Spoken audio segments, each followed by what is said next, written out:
औज़ुबिल्लाहि मिनश्शैतानिर्रजीम बिस्मिल्लाहिर्रहमानिर्रहीम।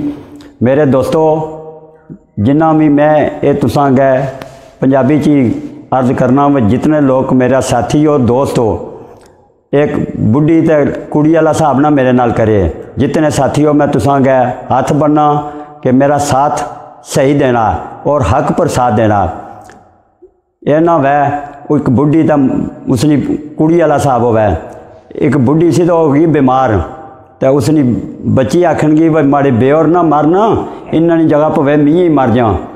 तो वो फिर माई और ज़्यादा बीमार हो गए, उस भी खट चुक गया ना, तो बेरों को डाह दी, तो बेओर भी रोन, तो कुड़ी भी नार रोवे भाई चलो बेरों की जगह मैं मर जाऊँ, फरिश्ता मतलब माड़े हाल आ जाए।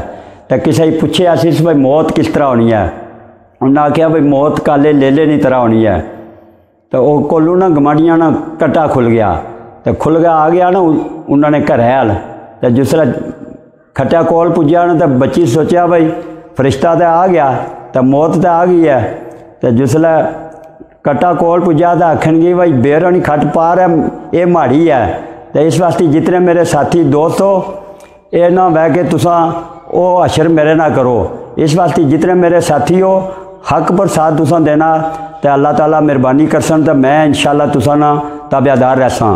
तो इंशाअल्लाह ये जी मेरी गल है, ये तुसा कोशिश कर गए अगे थोड़ी पहुँचानी है। जितने मेरे दोस्त हो मेरा साथ तुसा देना, तो इंशाअल्लाह मैं तुसा वास्ते दुआ गो रहसा। अल्लाह हाफिज़।